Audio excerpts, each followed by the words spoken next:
Hello and नमस्ते good morning सबैजनालाई मेरो भ्लगमा स्वागत छ। आज चाहिँ टक्क घाँस काट्न जाँदैछौँ हामी तीनजना। दिदीहरू चाहिँ दिदी र भाइ चाहिँ अघि गइसकेका छन्।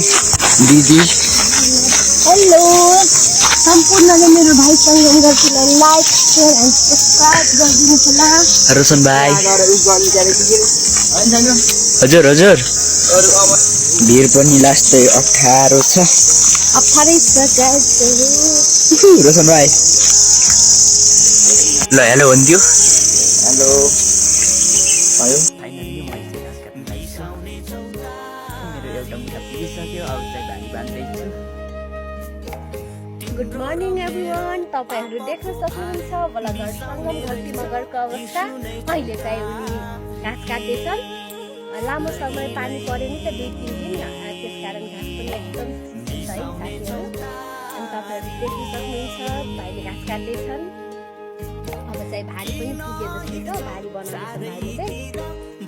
सङ्गम हेलो मेरो कुरा नसुन्ने भाइ चाहिँ घाँस काट्दैछ। अब चाहिँ हामी घाँसको बारी पुऱ्याएर घरतिर हिँड्यौँ। 2-3 दिन लगातार पानी परेको थियो, त्यसैले घाँस चिसो अनि गरुङ्गो पनि छ।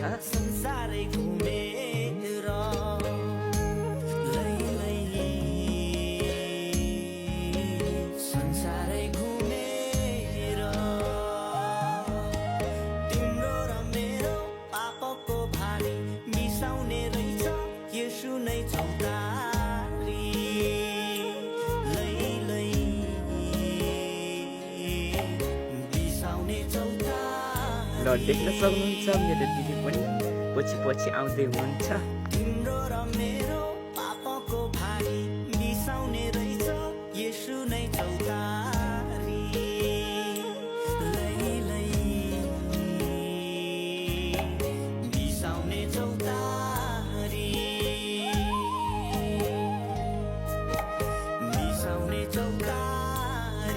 फाइनल्ली हामी चाहिँ घर आइसकेको छौँ। देख्न सक्नुहुन्छ भ्यू। आजलाई भिडियो यति नै एन्ड बाई।